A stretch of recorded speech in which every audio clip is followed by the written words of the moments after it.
Trump's freezing billions for blue states, threatening mass Fed firings.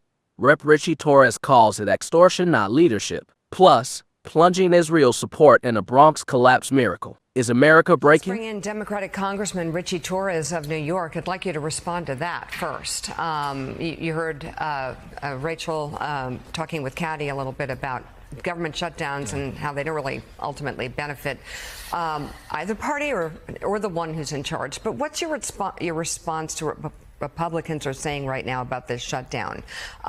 Because they're not following all these different conversations about the politics and who's lying. Yeah.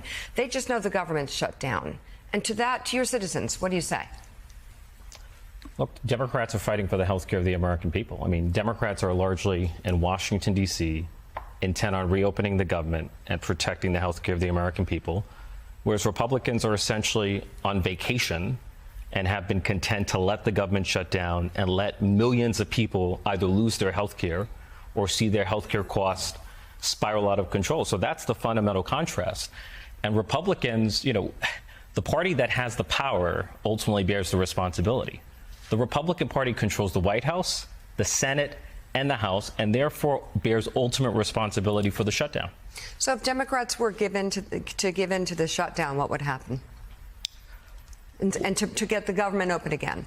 Well, what is at stake is not only the government, but our healthcare system is in danger of falling off a cliff.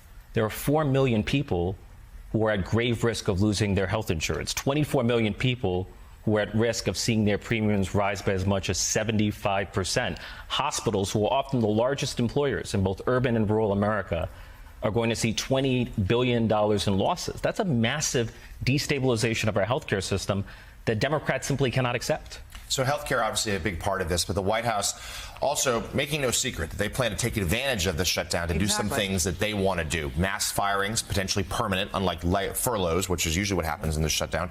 And then we saw the memo from OMB Director Russ Vought yesterday targeting funding for states that Vice President Harris won in last year's election, and talked to us in particular about the impact on New York, where $18 billion worth of projects being canceled. Wait, Donald Trump has been weaponizing government against his political enemies, engaging in mass firings and funding freezes long before a government shutdown. Like, he's never needed a government shutdown to act like an authoritarian. All we're asking is for the Trump administration and Republicans could come to the table and negotiate a bipartisan compromise that could reopen the government and keep health care affordable. Instead, he's acting like a mobster. He's telling federal employees, that's a nice job you have there. It would be a shame if something had to happen to it. He's saying the same about Gateway and the Second Avenue subway. That is not the behavior of a president. That's the behavior of a mobster. We want a negotiation, not extortion, and we refuse to be extorted.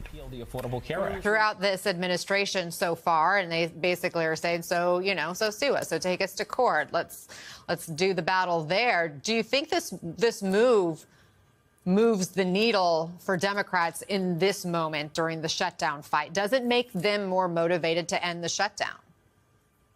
I don't think so. I'm not on Capitol Hill, but I would tell you I think it's the opposite, because you're right that we go to court. Well, we went to court during the first Trump administration. We beat him on this very same idea when he was trying to withhold security funding because of sanctuary city status. This is even bigger, even worse. It's security funding and infrastructure funding. I don't think it stands. I think if you look at the batting average in the courts, the Trump administration has lost on these kind of matters consistently so far. So I truly believe they will not prevail.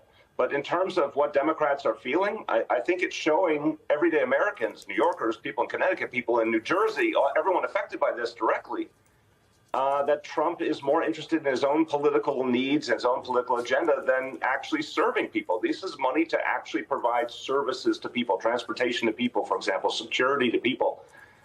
I think it makes Trump look even more extremist. And certainly we're seeing more and more in the polling. Not only Democrats, independents and Republicans don't like this extremism coming out of the White House. Let me just give you a sense of how Americans are viewing this shutdown. A new Washington Post poll finds that significantly more Americans blame President Trump and congressional Republicans than Democrats, 47 to 30%. It's worth noting that 23% say they're not sure who to assign blame to. Among independents, 50% blame Trump and the GOP, 22% fault Democrats, and 29% are not sure.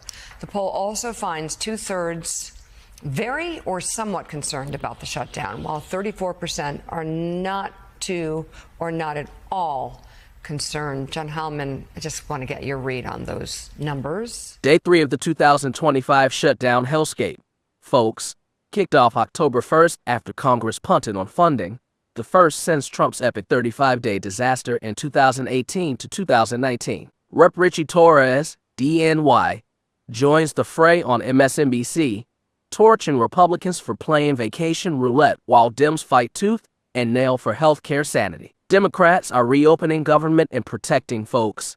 GOP's chilling on the beach, cool with shutdown chaos and premium spikes. Torres roars, pinning the blame square on the GOP trifecta. White House, Senate, House all red, all responsible. Stakes, sky high, 4 million at risk of losing insurance, 24 million facing 75% premium bombs, hospitals staring down $20 billion in losses. That's not policy.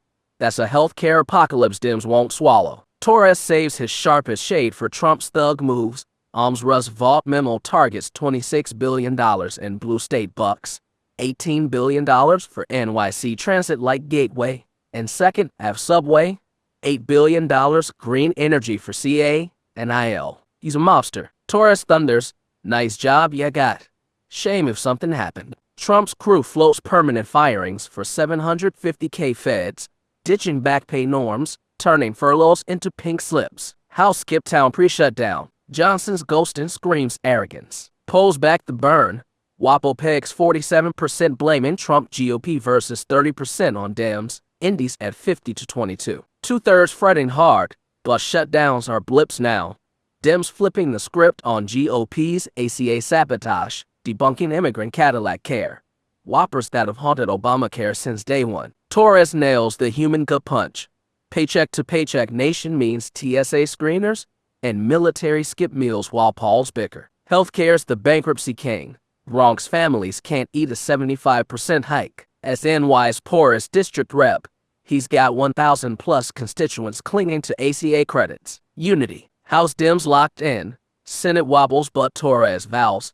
Fight for ACA or pack it in. What are we here for? Courts. GOP's batting zero on withholding. Dems beat them on sanctuary funds before. Win. Protecting premiums for millions. That's electoral gold. Torres, Israel's fiercest Dem backer post-October 7th, faces shifting sands. Nit Siena, 19% strongly pro-Israel versus 35% anti-aid. War fatigue's toll, with 60% wanting ops halted sans hostages Hamas wipeout. Gallup, 32% back Gaza strikes. Disapproval at 60%. War's the culprit. Secure hostages. End quagmire. Build Abraham Accords peace. Torres urges. An Israeli-Arab thaw amid suffering on both sides. Bronx's Mitchell House's partial collapse October 1st. 20-story chimney implodes from boiler blast on heat season kickoff, ripping a gash in federal niche high-rise home to 3K families. Miracle? 0 injuries, but Torres warns is no fluke. Federal disinvestment's killer. Built 66, chronic boiler woes, stop work orders ignored.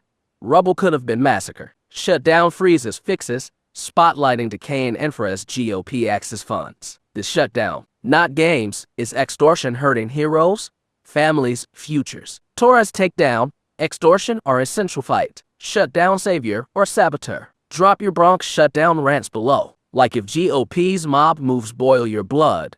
Subscribe for real-time rage. And bell up. Save our systems. Share.